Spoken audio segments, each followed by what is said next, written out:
Alright, in this video we're going to do the most requested topic or question by my learners from the past week, and it's about trigonometry.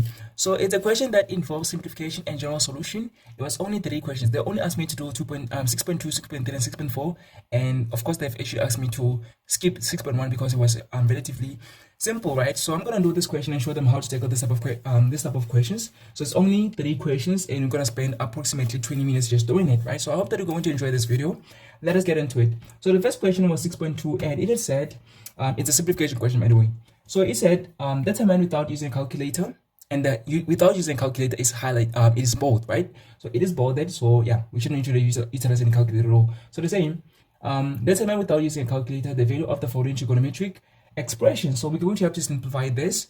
They didn't necessarily say that we should actually leave it to one or single trigonometric ratio. They said that we should just I guess simplify it. So 6.2, we have sine of 2x multiplied by the cos of negative angle, that is in the fourth quadrant, plus the cos of 2x, which is double angle, multiplied by the sine of 360 minus x, which is in the fourth quadrant. Then all of this divided by sine of 180 degrees plus x, which is in the third quadrant. So first of all, we have to identify the quadrants that these angles are in. That is what I tell all my learners. Right, so cos of negative angle, all of the negative angles are in fourth quadrant. So this is the fourth quadrant, right? And then 360 minus x is in the fourth quadrant as well. So we have the fourth quadrant here.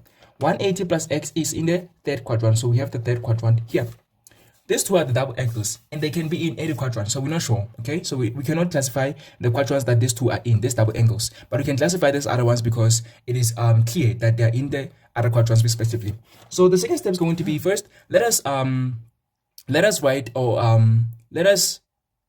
expand this double angle into 2 sine x cos x. I don't know why I freezed when it comes to that. Anyway, we have 2 sine x cos x, then we're going to multiply by. So we know that in the fourth quadrant, cos is positive. So that means we're going to have positive cos of x because it's in the fourth quadrant, and we know that cos is positive in the fourth quadrant. Then of course we're going to have plus the cos of 2x. This one has 3 options. Okay, so the double angle of a cos has 3 options. So these 3 options, we have to consider all of them, but we have to choose one that is going to be relevant in this specific question.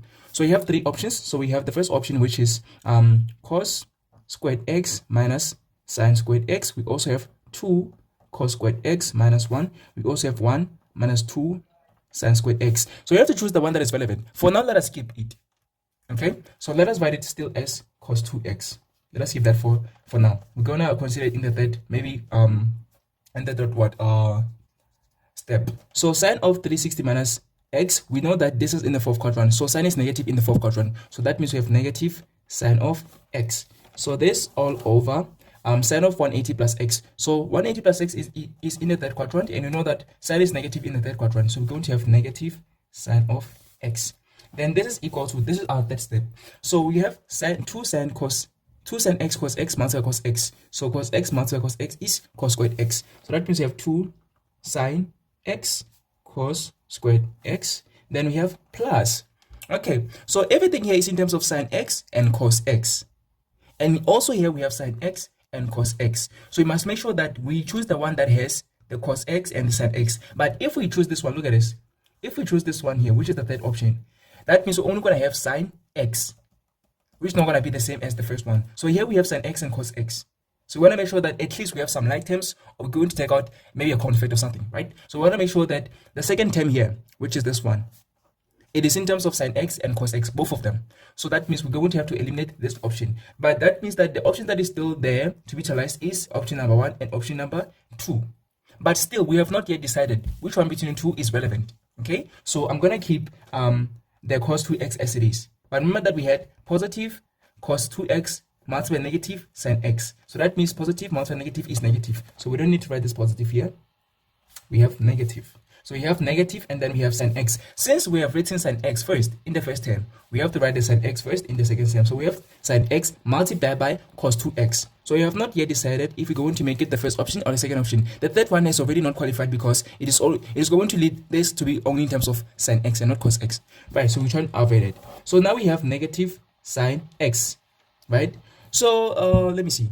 So what we can do is we can say this denominator here is of the first term, and of the second term, because it is a common denominator. For example, when you have something like 4 plus 7 over 9, this 9, which is the denominator, is of both the 4 and the 7. That means we can write it as 4 over 9 plus 7 over 9. That means this 9 distributes to both 4 and 7. That is the same for this here. So we're going to say this is equal to 2 sine x multiplied by cos squared x over that negative sine x.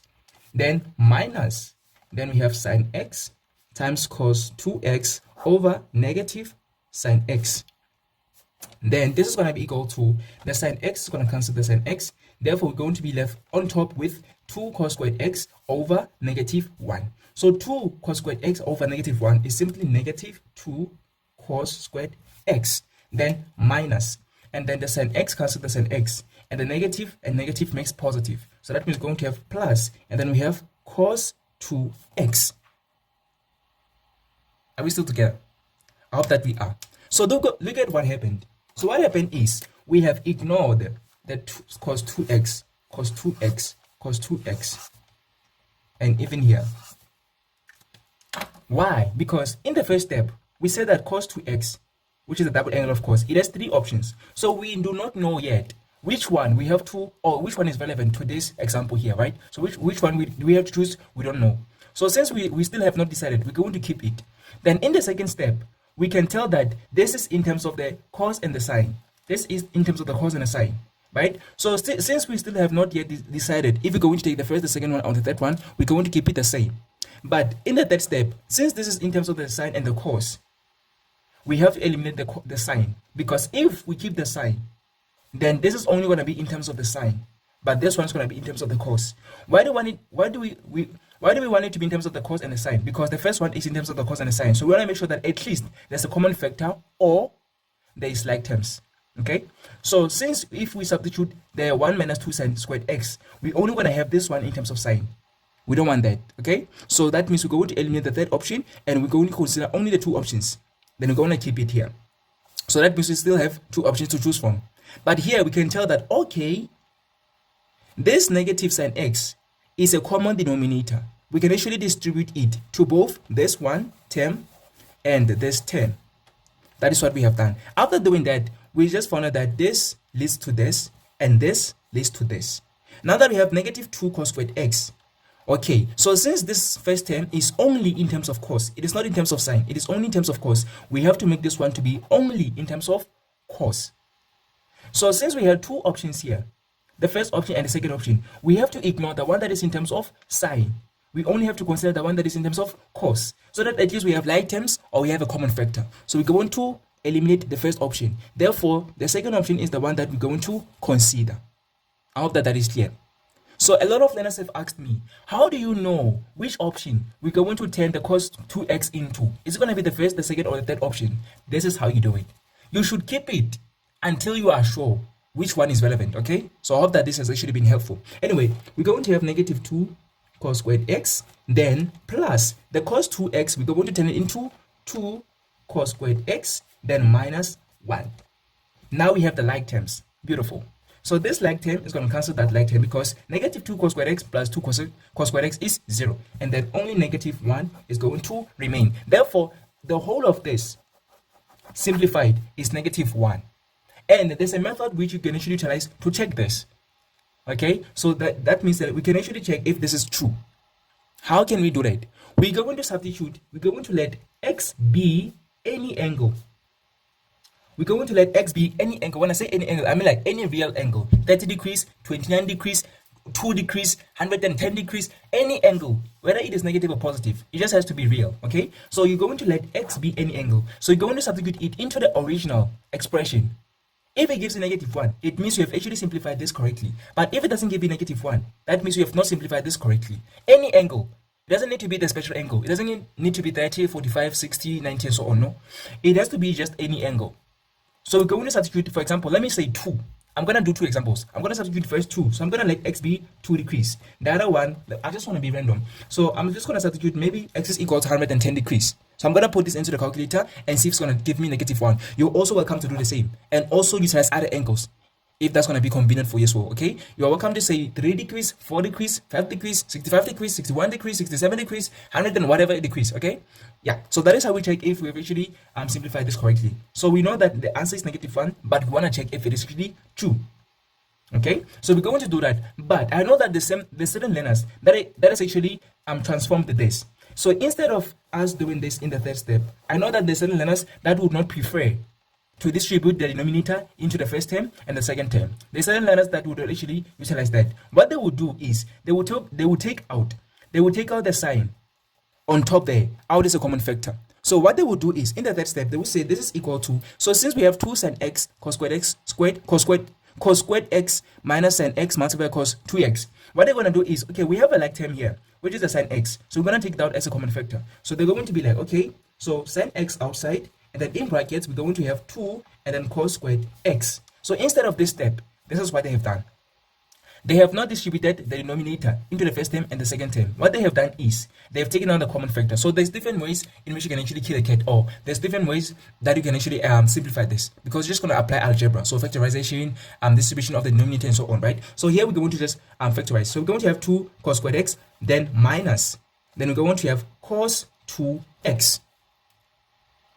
This is us factorizing that on top, or that numerator on top. Then this is going to be over the negative sin x on the bottom. Then this sin x is going to cancel this sin x, and then we're going to be left with, then we have 2. Well, this sin x cancels this sin x, but we're going to have the negative, because this positive and negative, that's going to turn into negative. So that means we're going to have negative 2 and then cos squared x, then minus cos 2x. Okay?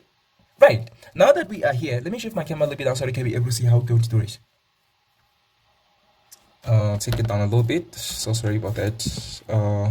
Okay, so now that we are here, we're going to say negative, and then we have 2 cos squared x, then negative times negative is positive, then we have cos 2x. Now that we can see that we only have this the first term in terms of cos, we're going to have to make sure that this cos 2x, which is a double angle, is in terms of cos only. Therefore, this step is the same as this one, as you can see.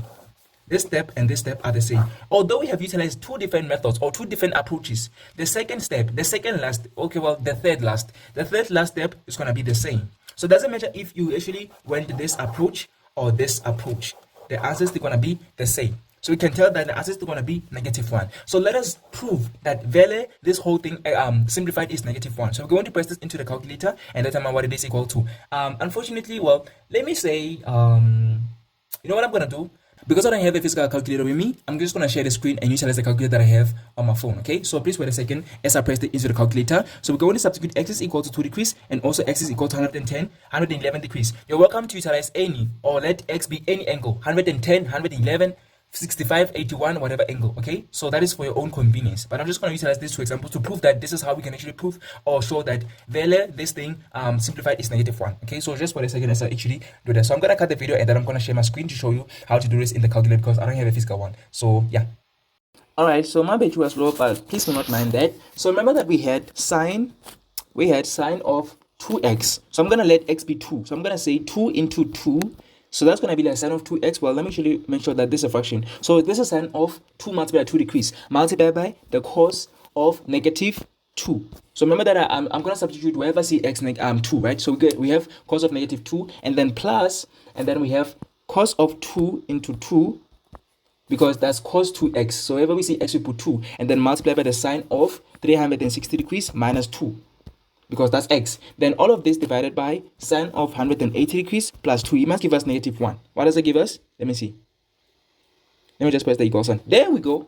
You see? Right. So this is how you prove or show that your answer or your simplified answer is true. Okay? So after simplification, you're welcome to do this in the examination. But of course, you're not going to do this and show this to everybody. You're just that's going to be for your own convenience. Okay? That is how we check that you have actually simplified correctly. Okay? So yeah, this is how we get the -1. But this, even if you substitute any angle, so let us go with 101. I mean 111, 111, 111. Therefore, wherever we see x, we're going to substitute 111. So 111, 111, 111. The answer is still going to be the same. Well, it must be. Oh, yeah. Let me see. Let us wait a second. Why is it different though? Let me see. Oh yeah, here. We do not substitute 111 here. It must be -1. Let me see. Okay, there we go. You see, it doesn't matter what angle you substitute, the answer must be the same. As you can see that I've substituted x to be 111 and it's still -1. Even if we substitute whatever angle, what angle do you want me to substitute? Maybe let us go with, maybe, I don't know, 83. Let us go with 83 because I just want to choose random numbers. So whenever we see x, we're going to substitute negative, 83. 83. This is the third example that I'm utilizing. This is the third example of an angle that I'm utilizing. So this is to show you that this is how you check it. Yeah, it must give us -1. There we go. You see? So it doesn't matter what angle you substitute, it must give you -1. So this is how you prove or show that your answer is, you have actually simplified correctly. Okay? So let us go with the last example. Maybe let us go negative, I don't know, -9. Let us go with -9. So we're going to have -9 here. And then here we're going to have -9. Please note that here, I've said -9 here. Okay? Cos -9. And then we have -9 here. So that's 360 minus -9. And then here we have 180 plus -9. It must give us -1 still. Let us see.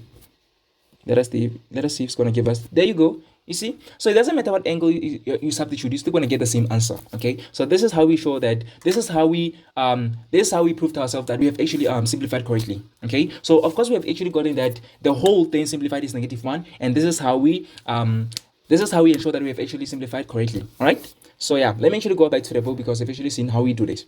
All right, now that I've seen how we prove that, how we make it be convenient to us that we have actually simplified correctly, let us go to the next question, which is 6.3. So this is the second last question for the video, and it has said, determine the general solution of the following equation. So this is the general solution question, and it has said 6 sine squared x plus 7 cos x minus 3 is equal to 0. This looks like a quadratic expression. I don't know if you can actually see the same thing. This looks like something like 6x squared plus 7y minus 3 is equal to 0. This looks something like that, right? So what we just have to do is make sure that we have everything in terms of x. So we have 6x squared plus 7x, or we have 6y squared plus 7y, right? So what we're going to do is we're going to utilize what we call a square identity. So we have a square identity. We have different types of identities in grade 12, but the main ones that we learned in grade 10 and grade 11 are the square identity, which is, the first one is the square identity, which is the square identity, which is sine squared x plus cos squared x is equal to 1. So that means sine squared x is equal to 1 minus cos squared x, and also cos squared x is equal to 1 minus sine squared x. So this that you see here, we call it a square identity. And then we have the second one, which we call the quotient identity. This we learned in grade 10 and grade 11. So we know that tangent theta is equal to sine theta over cos theta, right? And also 1 over tangent theta is equal to cos theta over sine theta. So this that you see here is the quotient identity. So the sine identity is, the square identity is the one that is relevant here because we have the sine squared. So we have the sine squared here. That means this sine squared x, we're going to turn it into 1 minus cos squared x, so that everything is in terms of cos only. Because it's not going to be easy for us to actually turn the cos into sine. Of course, it is possible because we can say cos of x is equal to, cos of x is equal to sine of 90 minus x. But since we have 90 minus x, this is a compound angle. We'll have to further, what is it? We have to further find its identity, which is going to be sine of 90 cos of x, then minus cos of 90 sine of x. So we're still going to have everything in terms of cos and sine. So that is not going to help us. So we should not turn the cos x to sine. We should turn the sine squared x to cos, so that everything becomes in terms of cos. Okay? So I hope that is clear. Now that we're going to turn the sine squared x to cos, we're going to have something like 6y squared minus, plus 7y minus 3 is equal to 0. Now that we have everything in terms of y, we can actually solve for x or for y utilizing the quadratic formula, or just by factorization. Okay? So we're going to be like 6 sine squared x plus 7 cos x minus 3 is equal to 0. This sine squared x we're going to turn it into 1 minus cos squared x. So we're going to have 6 into 1 minus cos squared x plus 7 cos x minus 3 is equal to 0. So 6 times 1 is 6 minus, and then 6 times cos squared x is 6 cos squared x plus 7 cos x minus 3 is equal to 0. So now the like terms. So the only like terms that we have are the constants, which are 6 and -3. So we have 6 minus 3, that's positive 3. So that means we have -6 cos squared x plus sine cos x plus 3 is equal to 0. So what I'm going to do is divide both sides by -1, or I can actually just take everything to the right hand side. So what I'm going to do is divide both sides by -1. So I'm going to have 6 cos squared x minus 7 cos x minus 3 is equal to 0. Right, then from here I'm just gonna factorize or just utilize the quadratic formula. So let me see if this can actually be factorized. So we're going to have 3 and 2, and we're going to have 3 and 3, 2 and 3. Oh yeah, 2 and 3. So we're going to have 2 cos x, and then here we're going to have 3 cos x. Wait. Oh yeah, and then here we're going to have minus 1. No, plus 1. Here we're going to have plus 1, and then here we're going to have minus 3. Why am I doing this? I'm doing this so that we have negative 9 cos x here, and then we have plus 2. We have negative 9 cos x here between these ones, and then there we have plus 2 cos x, so that they give us negative 7 cos x. Okay, so that means this is factorized in the following way. So we have 2 cos x minus 3, and then we have 3 cos x plus 1 is equal to 0. So we're going to utilize the zero identity, which is if two numbers multiply together give us a product of 0, that means one of them or both of them is equal to 0. That means this one must be equal to 0, or this one must be equal to 0, or both of them must be equal to 0. So we're going to be like 2 cos x minus 3 is equal to 0, or 3 cos x plus 1 is equal to 0. Let me show my camera a little bit down so you can be able to see how we're going to do this. Alright, so let us take negative 3 to the right hand side. It's going to become positive. So we're going to have 2 cos x is equal to positive 3. Divide both sides by 2. So we're going to have cos x is equal to 3 over 2, which is not true. This is invalid because cos x has a maximum of 1. Okay, so the maximum value of cos x is 1. So cos x is always between negative 1 and 1. So it can never be greater than 1 because this is 1.5. So it can never be greater than 1. So that means this is invalid. So what you're going to do is you're going to say not applicable in the examination. You're going to say not applicable, or just simply going to say invalid. Invalid. That means this is not what you're going to consider. Then let us go to look at this one. So this one, we're going to take the positive 1 to the right hand side. It's going to become negative. So we're going to have 3 cos x is equal to negative 1. Then of course divide both sides by 3. So cos of x is equal to negative 1 over 3. Then this is true because negative 1 over 3 is greater than negative 1. In fact, it is between negative 1 and 1. Therefore, this one is true. Therefore, there's only this solution. So we're only going to consider cos x is equal to negative 1 over 3. Okay. So let me quickly just charge my phone because it is low, and now I'm going to run out of the battery, and that's going to affect the quality of the video. Anyway, let us get into it. So cos x is equal to negative 1 over 3. From here, we're going to find the reference angle. So we're going to get the reference angle is equal to, the reference angle must always be the cos inverse or the sine inverse or the tangent inverse of the positive version of the value. So we're not going to say cos inverse of negative 1 over 3. We're going to say the cos inverse of 1 over 3. So what is the cos inverse of 1 over 3? The reference angle is going to be equal to, I'm just going to press it into the calculator, but for the sake of time, I'm just going to press it into the calculator without you seeing it, and I'm just going to let you know what the cos inverse of 1 over 3 is equal to. Just be patient. I'll be back. So after pressing into the calculator, I get that the reference angle is 70.53 degrees. So this is the reference angle. Okay, now that we have the reference angle, remember that we said cos x is equal to negative 1 over 3. Since cos x is negative, that means this must be in the second and the third quadrants, because there's two quadrants, the second and the third is where the cos of an angle is negative e. Okay, right. So since the cos of x is equal to negative 1 over 3, it is negative, therefore it must be in the second and third quadrants. So we're going to consider the second and the third quadrants. Remember that the reference angle is 70.53 degrees. So let me shift a little bit down so that we may finish up this question. So we're going to be like, okay, so in the second quadrant,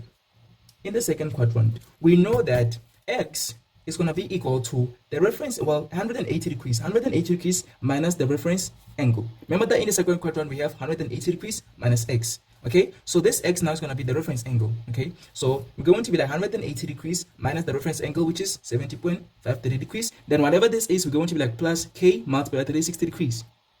Right, so we're going to say 180 minus 70.53. I know that's going to be 47, and that's going to be 110. So that's going to be 109.47 degrees. So then plus k times 360 degrees, and then k must be an element of integers. So this is going to be the first solution. So this is what x is equal to. Remember that we determined the general solution. So this is the first general solution. The second one is going to be in the third quadrant. I hope that we have understood what I've done here. So because this is the second quadrant, we say 180 minus reference angle, whatever the reference angle is.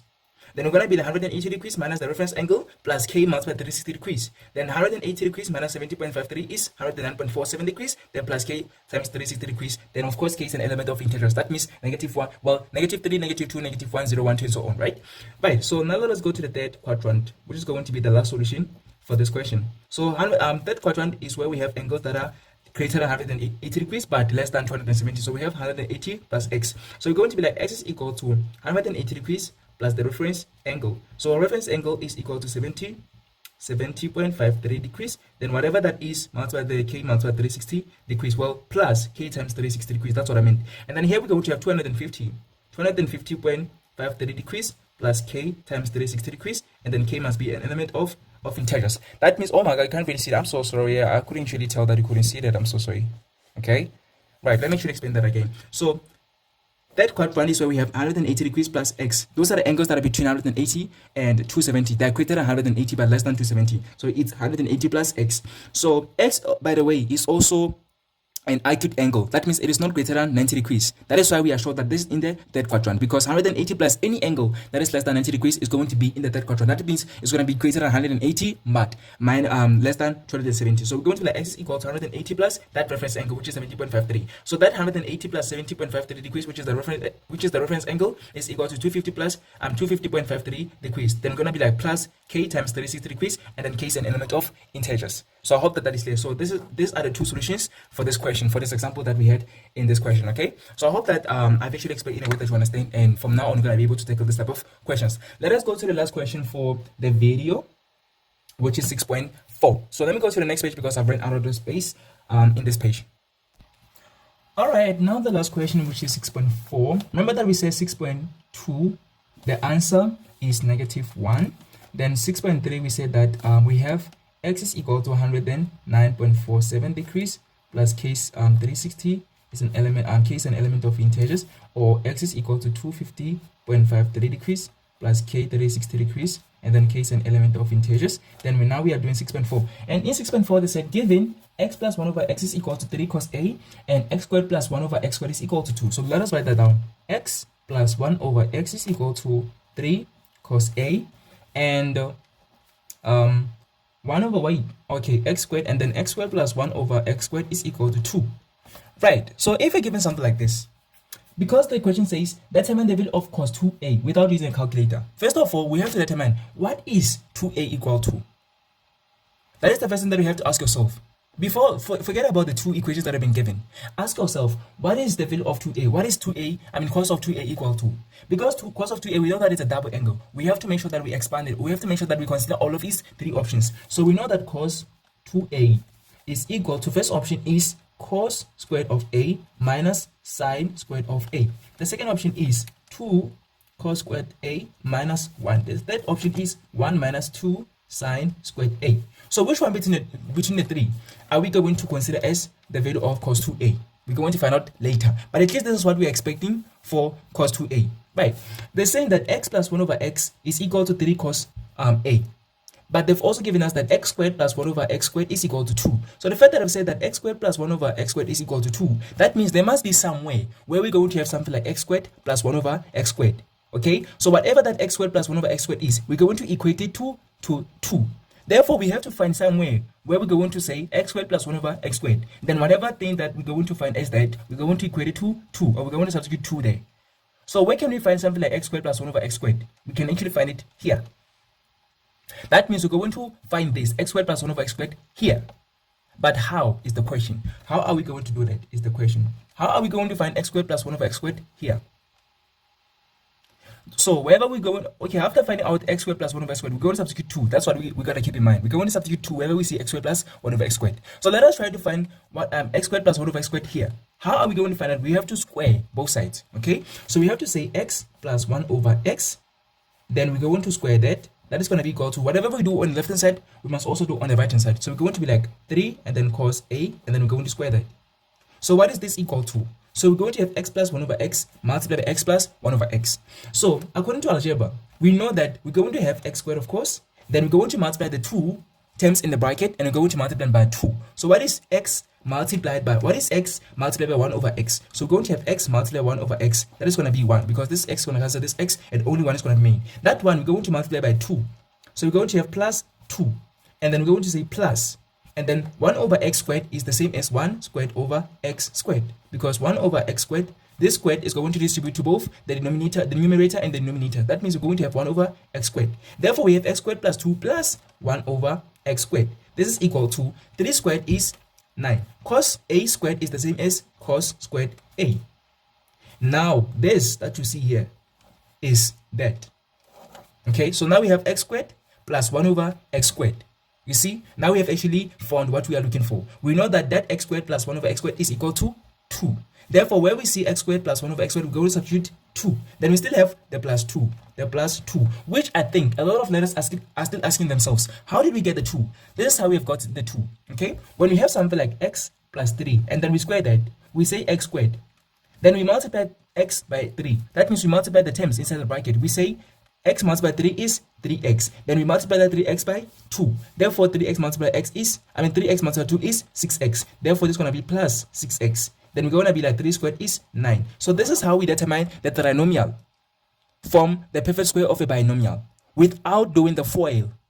This is us determining the trinomial or expanding the square of the binomial without utilizing the FOIL, which is the first terms, the outer terms, the inner terms, and the outer terms, and the last terms. But if you prefer us to utilize the FOIL, then this is how we do it. We say x plus 3 multiplied by x plus 3. So x times x is x squared. X times 3 is 3x.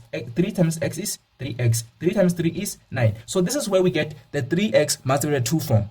The 3x multiplied by 2, we get it from here because we have 3x twice. 3x multiplied by 2, 3x twice. So this is where we get the principle of saying 3x multiplied by 2 from. So now we don't have the x plus 3. We have x plus 1 over x. We have x plus 1 over x. So we're going to square that. So we're going to multiply by x plus 1 over x. Right? So let me just shift a little bit to the left. So we have x times x, that's x squared. And then we have x times x is x squared. That is the first. Then the outer, we have x times 1 over x. X times 1 over x. So this x cancels this x, or x goes once into 1, x goes once into x, it goes once into x. So we have 1 times 1 is 1. 1 over 1 is 1. Therefore we have plus 1. Then we're going to have this 1 over x multiplied by x. It is the same thing. 1 over x times x is the same as x times 1 over x. So since x times 1 over x is 1, that means 1 over x times x is 1. So we're going to have 1 plus 1. Then 1 over x times 1 over x is, we're going to multiply the numerators together. So 1 times 1 is 1 over, then we're going to multiply the denominators together. So x times x is x squared. Therefore we have x squared plus 2, not really 2, x squared plus 1 plus 1 plus 1 over x squared. Therefore 1 plus 1 is 2. That is why we have x squared plus 2 plus 1 over x squared, which is here. So I hope that now you understand how we have gotten this 2, that is the middle term. Okay, so x squared plus 1 over x squared, we know that it is equal to 2. So we're going to like 2 plus 2. That is equal to 9, then cos squared a. So here we have 4, which is equal to 9 cos squared a. Then what we're going to do is, because we said that cos 2a, it can be expressed in any of the 3 options here. We're going to say, okay, let us divide both sides by 9, so that we can find out that cos squared a is equal to 4 over 9. So cos squared a is equal to 4 over 9. This is what cos squared a is. So cos squared a is equal to 4 over 9. But what they want is cos 2a. So we know that cos 2a is equal to, well, we have only determined this, cos squared a, in terms of cos only. That means we have to actually consider the option in all of these 3 options. We have to consider the one that has only cos, because we don't know what sign of squared a is. We don't know what sin squared a is. We don't know what sin squared a is. That means the one that has sign, we have to eliminate them. We only have to consider the one that only has the cos. That means we only have to utilize the second, or consider the second option, because we have only determined the cos squared a in terms of cos only. Okay, so we're going to take the second option. So that means we're going to say cos squared a is equal to 4 over 9. Therefore, wherever we see cos squared a, we're going to substitute 4 over 9 here. So we're going to be like, let me shift a little bit down so I can be able to see how we're going to do this. Alright, so now we're going to say, well, we know that cos 2a, we're only going to consider this option, which is option number 2. So we know that cos 2a is equal to 2 cos squared a minus 1. So wherever we see cos a, we're going to substitute 4 over 9. So we're going to say 2 and 4 over 9 and then squared minus 1. We can simply just press this into the calculator. but they said without the use of a calculator. So let us do it manually. We're going to say 2, and then 4 squared is 16 over 9 squared is 81. Because 4 over 9 squared is the same as, well, 4 over 9 squared. We're going to distribute this exponent 2 to both the numerator and the denominator. So we're going to have 4 squared over 9 squared, which is 16 over 81. Then minus 1. So we're going to be like 2 multiplied by 16 over 81 is the same as 2 multiplied by 16, which is 32 over 81. Minus then 81 over 81. So 32 minus 81, we're going to get a negative answer because this is a smaller positive number minus a larger negative number, right? So we're going to have 81 minus 32, and that's 11 minus 2, that's 9, and then 7 minus 3, that's 4. Therefore, we have negative 49. Therefore, it is negative 49 over 81. Because 49 is also a perfect square, and 81 is also a perfect square, we can say this is negative, and then we have 7 over 9, and then squared. Therefore, cos 2a is the same as negative 49 over 81, or negative 7 over 9 squared. So this is how we determine the cos 2a. Then we're going to be like the value of cos 2a is equal to negative 49 over 81, or it is equal to negative in brackets 7 over 9 squared. And this is how we determine the cos 2a. And this is how we answer this question. And I hope that this video has been helpful. And now we have an idea of how to tackle this type of questions. Trigonometry is not at all difficult. You just need to make sure that you understand your identities, and also you know how to express or expand the compound angles, the double angles, and all of those things. Okay, or alternatively, just welcome to join my classes where I'm going to teach you on how to do all of those things. Okay, so I hope that this video has been helpful and you have enjoyed it. So I'm going to see you in the next video where we're going to be doing something else or continue with trigonometry. Thank you for watching till this far. See you in the next video.